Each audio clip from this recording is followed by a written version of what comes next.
الحمد للہ الذی ذی العزت والعلا والصلاة والسلام علی سید الانبیاء شمس الضحیٰ بدر الدجا نور الہدی منبع الجود والعطا اما بعد فاعوذ باللہ من الشیطان الرجیم بسم اللہ الرحمن الرحیم النبی اولی بالمؤمنین من انفسہم صدق اللہ العظیم وصدق رسولہ النبی الکریم اللہم صلی علی سیدنا و مولانا محمد معدن الجود والکرم وآلہ وصحبہ وبارک وسلم۔ حمد و صلوات کے بعد کچھ چیزوں کے بغیر زندگی میں گزارا ہو سکتا ہے، کچھ چیزوں کے بغیر گزارا نہیں ہو سکتا۔ انسان کا ایک ہاتھ کٹ جائے تو کچھ نہ کچھ نظام زندگی چلتا ہے، ایک پیر کٹ جائے تو کچھ نہ کچھ نظام زندگی چلتا ہے، لیکن اگر اس کا دل نکال لیا جائے تو نظام زندگی رک جاتا ہے۔ انسان کے وجود سے کچھ چیزوں کا نکل جانا اس کے وجود کو سلامت رکھتا ہے، لیکن روح نکل جائے تو وجود کا سلامت رہنا ممکن نہیں رہتا۔ دین میں کچھ کام ایسے ہیں کہ جو اگر رہ جائیں تو گزارا ہو جاتا ہے، لیکن کچھ کام اصل دین ہے، روح دین ہے، ان کے بغیر گزارا ہو نہیں سکتا۔ مومن کی زندگی آگے چل نہیں سکتی۔ ان کاموں کی بنیاد اور ان کی اصل اور ان کی روح میرے محبوب علیہ السلام کی محبت ہے۔ حضور کی محبت کے بغیر دین چل نہیں سکتا۔ نماز ہو، روزہ ہو، حج ہو، زکوٰۃ ہو، سارا کچھ ہو، لیکن محبت مصطفیٰ صلی اللہ علیہ وسلم نہ ہو تو نظام چلتا نہیں۔ اس لیے کہ حضور روح ہیں، حضور اصل کائنات ہیں، حضور جانے کائنات ہے، حضور مقصد کائنات ہے، حضور منبع کائنات ہے، حضور وجود کائنات ہے۔ نبی کریم علیہ السلام کے بغیر ممکن نہیں۔ دین پر کچھ لوگ عمل کرتے ہیں، لیکن جب وہ خشکی کے ساتھ عمل کرتے ہیں تو پھر چل نہیں پاتے۔ حضور علیہ السلام سے محبت ہو جائے تو دین پڑھنا بھی آسان، دین پر چلنا بھی آسان۔ درود و سلام کے لیے تسبیح ہاتھ میں آتی ہے تو پھر ساری رات بیت جاتی ہے اور درود و سلام جاری رہتا ہے۔ شرط یہ ہے کہ حضور سے پیار ہو جائے۔ شرط یہ ہے، میں اکثر کہا کرتا ہوں کہ نہیں اٹھ سکتی بیٹی رات کو جلدی، اس کی عمر بے شک 18 سال ہے، نہیں اٹھ پاتی، اماں اور ابا کی آواز پر نہیں اٹھتی، لیکن اگر اس کا نکاح ہو جائے اور اللہ اسے چاند سا بیٹا دے تو پھر اس کی سائیڈ چینج کرنے پر بھی اٹھتی ہے، چونکہ اسے اس سے محبت ہو گئی ہے، چونکہ اسے اس سے پیار ہو گیا ہے۔ نہیں سوچتا یہ کہتا ہے ابا جی سے کہ آپ کا کام چلے نہ چلے پر میں 18 سال کا ہوں، میں نے کپڑے نئے پہننے، مجھے تو پیسے چاہیے، کام نہیں چلتا۔ لیکن جب اس کا اپنا بیٹا ہوتا ہے نا تو پھر اپنی بیوی کو کہتا ہے کہ میں پرانے پہن لوں گا، بچوں کے نئے لے آ۔ اب محبت ہو گئی ہے نا، محبت مزہ دیتی ہے۔ قرآن مجید نے کہا نبی اولا بالمؤمنین من انفسہم، مومنوں اگر زندگی شاندار گزارنا چاہتے ہو تو پھر سنو، یہ جو میں نے تمہیں نبی کریم علیہ السلام دیے ہیں یہ تمہاری جانوں سے بھی زیادہ تمہارے مالک، اور اولا بمعنی اقرب کا بھی کیا گیا کہ تمہاری جانوں سے بھی زیادہ تمہارے قریب ہے۔ ایک شاعر نے ایک جملہ کہا تھا، وہ بڑا شاندار تھا، اس نے کہا تھا اثاثہ قلب و جاں وہی ہے، وہ میرے اندر کی روشنی ہے، میرا تو سب کچھ میرا نبی ہے، میرا تو سب کچھ میرا نبی ہے، میرا تو سب کچھ میرا نبی ہے۔ نہ مجھ سے بار عمل اٹھے گا، نہ عضو ہی کوئی ساتھ دے گا، اگر کہے گا تو روز محشر خدا سے میرا نبی کہے گا۔ سیاہیاں داغ صاف کر دے، اسے میرے مولا معاف کر دے، یہ میرا عاشق ہے قادری ہے، کیونکہ میرا تو سب کچھ میرا نبی ہے۔ نبی کریم علیہ السلام نے فرمایا لا یؤمن احدکم حتی اکون احب الیہ من والدہ وولدہ والناس اجمعین۔ فرمایا تم اس وقت تک مومنوں زندگی کا سراغ ہی نہیں پا سکتے جب تک ماں باپ، اولاد اور ہر چیز سے بڑھ کر اپنے نبی سے محبت نہیں کرو۔ حضور کا پیار آپ کو زندہ کر دے گا، آپ کو کھڑا کر دے گا، آپ کو روشنی دے گا۔ نبی پاک کی محبت منزل ہے، حضور کے لیے رونا حسن ہے، نبی پاک کے مدینے جانے کی تڑپ ایمان ہے، محبوب کی غلامی یہ زندگی کا وہ معیار ہے جو انسان کو گرنے نہیں دیتا۔ رسول اللہ صلی اللہ تعالی علیہ وسلم کا پیار اور سارا کچھ حضور کو جاننا، یہ مومن کی۔ حضرت ابو خزیمہ رضی اللہ تعالیٰ عنہ نے ایک مسئلہ حل کر دیا، ابو داؤد شریف میں موجود ہے۔ نبی پاک صلی اللہ علیہ وسلم نے یہودی سے گھوڑا خریدا، حضور نے جب اس کے ساتھ سودا طے کیا تو اللہ کے حبیب تھے یا وہ یہودی تھا؟ نبی کریم علیہ السلام نے فرمایا تو رک، میں گھر سے پیسے لے کر کے آتا ہوں۔ حضور پیسے لینے کے لیے گئے، واپس لوٹے تو یہودیوں نے کہا تو نے سستا بیچ دیا ہے۔ مکر جا کے میں نے بیچا ہی نہیں۔ حضور علیہ السلام تشریف لائے، جب کہا گھوڑا دو تو اس نے کہا میں نے بیچا ہی نہیں۔ بات میں جب تھوڑی وسعت ہوئی، لوگ جمع ہو گئے، یہودی بھی، مسلم بھی، عیسائی بھی، جو گفتگو ہوتی ہے چوک میں تو لوگ جمع ہو جاتے ہیں، لوگ آ گئے۔ حضرت ابو خزیمہ رضی اللہ تعالیٰ عنہ بھی پہنچ گئے۔ وہ یہودی کہنے لگا جی آپ ایک بندہ بطور گواہ پیش کر دیں، مکر گیا ہے نا، اب ایک بطور گواہ پیش کر دیں تو گھوڑا آپ کو دے دیتا ہوں۔ اب وہاں تھا ہی کوئی نہیں، گواہی کون دے؟ جب حضور نے کہا نا کوئی ایک گواہ، اس نے کہا کوئی ایک پیش کریں۔ حضرت ابو خزیمہ پیچھے کھڑے تھے، دونوں ہاتھ کھڑے کر کے عرض کرنے لگے حضور میں دیتا ہوں گواہی، ہاں میں دیتا ہوں گواہی کہ آپ نے گھوڑا خریدا ہے، اس نے بیچا ہے۔ حضور نے فرمایا آگے آ جاؤ، گواہی ہو گئی، یہودی نے گھوڑا دے دیا۔ نبی کریم علیہ السلام نے حضرت بلال سے کہا لے جاؤ۔ حضور نے ان کا دست مبارک پکڑا، کونے میں لے گئے، فرمایا تو نے تو دیکھا نہیں تو گواہی کیسے دے دی؟ تو حضرت ابو خزیمہ عرض کرنے لگے یا رسول اللہ میں نے تو رب بھی نہیں دیکھا۔ کب دیکھا تھا؟ آپ کے کہنے پر گواہی دے دی، زمانہ بیت گیا، سجدے کرتے، عبادتیں کرتے، کہنے دینا مجھے کہ میرا تو سب کچھ میرا نبی، آپ کے کہنے پر یا رسول اللہ صلی اللہ علیہ وسلم آسمانوں کی گواہیاں دے دیں، چیز ہی کوئی نہیں، تیرے کہنے پر زندگی دین کے نام کر دی، تیری بتائے ہوئی بات حرز جاں بنا لیا، تیرے لیے جیے، تیرے لیے روئے، تیرے لیے تڑپے، راتیں صبح شامیں تیرے نام کر دی، محبوب تیرے لیے۔ حضرت مجدد الفسانی فرمانے لگے میں اس رب کو رب مانتا ہوں جو محمد عربی کا رب ہے، جو رسول اللہ صلی اللہ علیہ وسلم کا رب ہے۔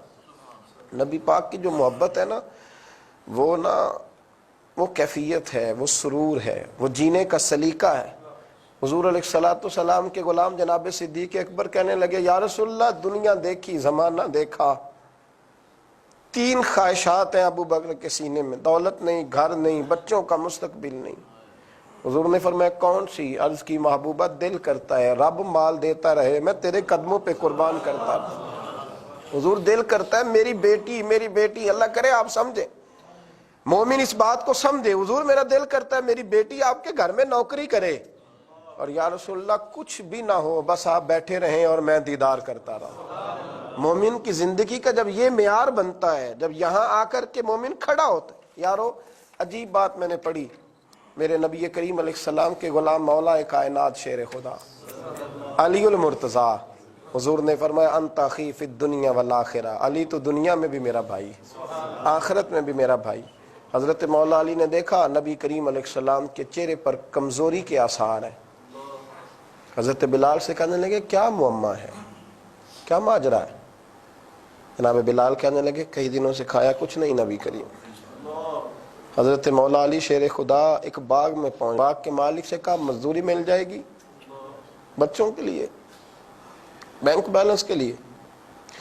اس نے کہا علی ملے گی، پانی بڑا گہرا ہو گیا ہے، گرمی کے سبب سے نیچے چلا گیا، اگر 1 ڈول پانی کا نکالو گے تو کھجور دوں گا۔ حضرت شیر خدا نے ظہر سے عصر تک مزدوری کی، ہاتھوں پہ چھالے پڑ گئے، چند کھجوریں لا کے نا مزدوری میں تو یوں رکھ کے نا تو پیش کی، حضور میں یہ کھجوریں لایا۔ نبی کریم نے غور سے دیکھا کہ علی کس کام نے تجھے مجبور کیا یہ کرنے پر؟ کس کام میں؟ کیا جملہ ہے، کیا انداز ہے؟ مطلب آپ دیکھیں نا کوئی بچہ کوئی کام کر کے آیا تو اسے پوچھا جاتا کیا مجبوری تھی؟ تو نبی کریم علیہ السلام نے فرمایا علی کیا مجبوری تھی کسی کے باغ میں مزدوری کرنے کی؟ کیا مجبوری تھی؟ ہاتھوں پہ چھالے پڑ گئے، مجبوری کیا تھی؟ تو شیر خدا رو پڑے، کہنے لگے محبوبہ محبت کی مجبوری تھی۔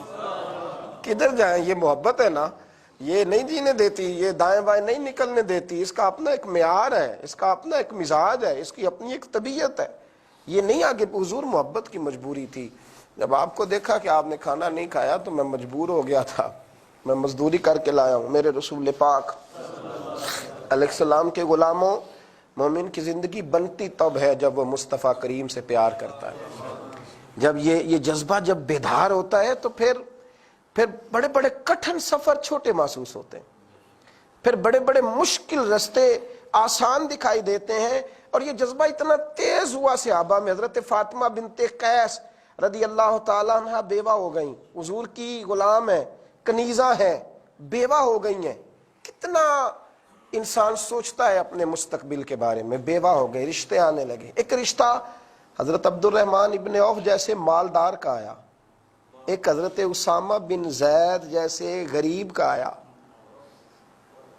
حضرت فاطمہ بنت قیس کے والدین نے کہا کہ عبد الرحمن ابن عوف سب سے امیر ہے، وہاں نکاح کر دیا جائے، بیٹی کا مستقبل محفوظ ہوگا۔ اسامہ بن زید غریب ہیں۔ جناب فاطمہ بنت قیس صحابیاں تھیں، کسی نے ان سے کہا کہ رشتے دو ہیں، بتاؤ کیا کرنا ہے؟ کہنے لگی کچھ چپکے سے پتہ کرو میرے نبی کی رضا کیا ہے،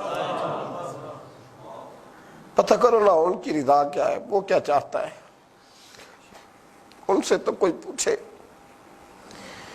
کسی نے آ کے خبر دی کہ حضور علیہ السلام فرماتے ہیں اختیار اس کا اپنا ہے، پر لگتا ہے کہ نبی پاک کی توجہ اسامہ بن زید کی طرف ہے۔ فاطمہ روٹی تھوڑی ملے گی، گھر کچا ملے گا، اور ہو سکتا ہے کہیں فاقہ بھی ہو، کرنا کیا ہے؟ تو جناب فاطمہ بنت قیس کہنے لگی روٹی، کپڑا، مکان، گھر، بنگلہ، اس کی تو ضرورت ہی نہیں، ضرورت تو یہ ہے کہ مدینے کا چاند راضی ہے کہ نہیں، اس کی تو ضرورت ہی نہیں، اس لیے کہ وہ میرے اندر کی روشنی ہے، میرا تو سب کچھ میرا نبی ہے، اساسائے قلب و جاں وہی ہے، میرا تو سب کچھ میرا نبی۔ بس اعلیٰ حضرت فاضل بریلوی رحمۃ اللہ علیہ کا کیا جملہ ہے، کہنے لگے جان ہے عشق مصطفیٰ، روز فضو کرے خدا، اور یارو جس کو ہو درد کا مزہ، وہ نازے دوا اٹھائے کیوں، پھر کے گلی گلی تباہ، ٹھوکرے سب کی کھائے کیوں، اور دل کو جو عقل دے خدا، تیری گلی سے جائے کیوں۔ ابا اور اماں کے پاس بیٹھ کے بیٹی مشورہ دیتی ہے، کہتی ہے ابا جی فکر میری نہ کرنا، اماں فکر نہ کرنا کہ بیٹی غلام کے گھر جائے گی تو گزارا کیسے کرے گی، مجھے مدینے والے کے حوالے کر دیں، اللہ رسول مجھے ضائع نہیں کریں گے۔ یارو رسول اللہ کی، لیکن نا یہ وہی اسامہ بن زید تھے، چونکہ حضور کے پیارے تھے، چونکہ پیارے تھے۔ کچھ فیصلے سیاسی ہوتے ہیں، کچھ اخلاقی ہوتے ہیں، اور کچھ فیصلے عشق کے ہوتے ہیں، کچھ فیصلے محبت کے ہوتے ہیں۔ جب بہت زیادہ مال آیا تو حضرت عبداللہ ابن عمر، جناب عمر کے صاحبزادے تھے، حضرت عمر امیر المومنین تھے، اپنے بیٹے کو 25,000 دینار دیے، اسامہ بن زید کو 50,000 دیے۔ عبداللہ ابن عمر نے گھر جا کے اماں سے شکایت کی کہ ابا جی ویسے تو عدل کی بات کرتے ہیں، میری تو خدمات بڑی ہیں، اسامہ بن زید تو چھوٹے تھے، اور میں تو بدر سے جہاد کرتا آ رہا ہوں، اور مجھے 25 دیے اور اسامہ بن زید کو 50 دیے، حضور کے غلام زادے کو، زید بن حارثہ غلام تھے، ان کے بیٹے کو۔ حضرت عمر تک بات پہنچی تو بلایا، بیٹے کو سامنے بٹھایا، تو عدل و انصاف کا بادشاہ اور فیصلے کی قوت رکھنے والا شخص بھی رو پڑا، کہنے لگے پتر پتہ مجھے ہے، خبر مجھے ہے کہ خدمتیں تیری زیادہ ہیں، پر اسامہ بن زید نے مصطفیٰ کی نوکری بڑی کی ہے، اسامہ ان کے گھر رہتے تھے، حضور پیار کرتے تھے، بیٹے میں نے نا انہیں جو دیا ہے تو وہ خدمت دیکھ کر نہیں، مصطفیٰ کی نسبت دیکھ کر، حضور کی نسبت دیکھ کر۔ یہ جو انداز ہے نا بھائی، یہ جو طریقہ ہے، یہ جو انداز ہے، یہ صحابہ میں اس طرح تھا کہ جیسے وہ اس سے غذا لیتے تھے، جیسے یہ ان کی زندگی چلانے کے لیے ان کے پاس ایندھن تھا، اسی محبت کے بل بوتے پر جیتے تھے۔ حضرت حارثہ بن نعمان جب حضور نکاح کرتے نا ایک مکان پیش کرتے، ایک کمرہ، جب نکاح کرتے کمرہ۔ اللہ کے رسول علیہ السلام نے سیدہ فاطمہ الزہرا کا نکاح کیا، جناب فاطمہ الزہرا تھوڑی سی دور تشریف لے گئیں، پہلے حضور دن 2 مرتبہ سیدہ فاطمہ سے ملتے تھے، اب ذرا دور چلی گئیں تو دن میں 1 مرتبہ ہو گیا۔ ایک دن ذرا دیر سے گئے تو سیدہ رو پڑی، حضور جلدی آ جایا کریں، میں کوئی کام ہی نہیں کر پائی۔ تو محبوب نے فرمایا کہ حارثہ نے پہلے میری بڑی نوکری کی ہے، مکان تو اس کا ہے پر میرا دل نہیں کرتا اب اسے کہوں۔ بات حضرت حارثہ بن نعمان تک پہنچی، آ کے نا دروازے پہ کھڑے ہو گئے، بولتے کچھ نہیں، روئے جاتے، بولتے روتے جاتے۔ حضور نے فرمایا کیوں روتا ہے؟ عرض کی حضور مجھ سے بڑا بھی کوئی خوش قسمت ہوگا جس کے مکان میں سیدہ فاطمہ رہے، اور کہا یا رسول اللہ آپ ہماری جانوں کے بھی مالک ہیں، مالوں کے بھی مالک ہیں، حضور مہربانی فرما۔ یار یہ محبت عجیب کام کراتی ہے۔ عجیب کام، حضرت طلحہ بن برا ایک نوجوان تھے، 14-15 سال عمر مبارک تھی، اکثر حضور کے پاس آتے۔ آپ کو ایک بات بتاؤں، اگر حج کرنے کا جوانی میں مزہ ہے نا، روٹی کھانے کا جوانی میں مزہ ہے، اگر اچھے کپڑے پہننے کا جوانی میں مزہ ہے، تو رسول اللہ کی غلامی کا بھی جوانی میں مزہ ہے، حضور کے لیے رونے کا بھی جوانی میں مزہ ہے، مدینے کے پھیروں کا بھی جوانی میں مزہ ہے۔ اسی عمر میں اگر حضور سے پیار ہو جائے تو پھر لذت دوبالا ہو جاتی ہے۔ میرے نبی کریم علیہ السلام سے پیار کرتے حضرت طلحہ بن برا۔ ایک دن حضور نے فرمایا مجھ سے کتنی محبت کرتے ہو؟ عرض کی حضور مجھے بتانے کی ضرورت نہیں۔ فرمایا جاؤ پھر اپنے باپ کی گردن اتار کے لاؤ۔ دوڑے، حضرت مولا علی کے گلے میں تلوار لٹک رہی تھی، تلوار پکڑ کے دوڑے تو حضور نے فرمایا انہیں بلاؤ ورنہ گردن اتار لائیں گے۔ کیا شخص تھا، کیا انداز تھا، چھوٹی عمر میں بیمار ہو گئے۔ حضور دن میں 2 مرتبہ تیمارداری کرنے جاتے، تو پیار سچا کر، بڑا کچھ نوازتے، دن میں 2 مرتبہ جاتے۔ ایک دن حضور گئے تو ان کے والد کے کان میں کہا کچھ، تو والد رونے لگے۔ حضور علیہ السلام واپس تشریف لائے تو حضرت طلحہ بن برا کہنے لگے ابا جی حضور کیا فرما گئے؟ کہا بیٹا میں نہیں بتاؤں گا۔ کہ نہیں آپ کو بڑا ضروری ہے بتانا۔ قسم دی تو واسطہ دیا تو بتایا۔ کہ حضور نے فرمایا شاید رات کو انتقال کر جائے، مجھے خبر دینا، میں خود جنازہ پڑھاؤں گا۔ تو حضرت طلحہ رو پڑے، کہنے لگے ابا جی آپ نے نبی کریم کو نہیں بتانا، حالانکہ حضور سارا کچھ جان۔ بیٹے کیوں؟ دیکھو محبت کیسے کیسے رنگ بیان کرتی۔ حضرت طلحہ بن برا کہنے لگے اس لیے کہ رات اندھیری ہے، ٹھنڈ کا موسم ہے، جن گلیوں سے حضور کو گزر کے آنا وہاں یہودی زیادہ رہتے ہیں، ایسا نہ ہو حضور میرے جنازے کے لیے آئیں اور کوئی میرے نبی پاک کو تکلیف دے دے، مجھے نا بس دفن کر دینا۔ رات کو دفن کیا، صبح حضور آئے، فرمایا بتایا کیوں نہیں؟ عرض کی حضور وہ وصیت کر گئے تھے۔ حضور نے عاشق کو جزا دی، اللہ کے محبوب نے فرمایا چلو پھر میں اس کی قبر پہ چلتا ہوں۔ خود نبی کریم قبر پہ، قبر میری تے میرے اپیرا جے کر پاویں پھیرا، قبر دے وچوں ہڈیاں اٹھ کے مجرا کر سن تیرا۔ حضور قبر پہ کھڑے ہوئے تو دعا بھی نرالی مانگی۔ عرض کی اللہ جب میرا طلحہ تیری بارگاہ میں آئے نا تو اس سے اس طرح ملاقات کرنا کہ تو اس سے مل کے مسکرائے جو تیری شان کے لائق ہے، اور یہ تجھ سے مل کے مسکرائے، اس سے ذرا مسکرا کے ملنا، جان ہے عشق مصطفیٰ۔ روز وضو کرے خدا جس کو ہو درد کا مزہ، وہ نازے دوا اٹھائے کیوں پھر کے گلی گلی تباہ، ٹھوکریں سب کی کھائے کیوں دل کو جو عقل دے خدا، تیری گلی سے جائے کی اب تو نہ روک اے غنی، عادت سگ بگڑ گئی اب تو نہ روک اے غنی، اب عادت سگ بگڑ گئی، پہلے ہی دن میرے کریم لقمہ تر کھلائے کیوں۔ اللہ حضور کی غلامی میں زندہ رکھے اور غلامی میں موت عطا کرے۔ آخر دعوانا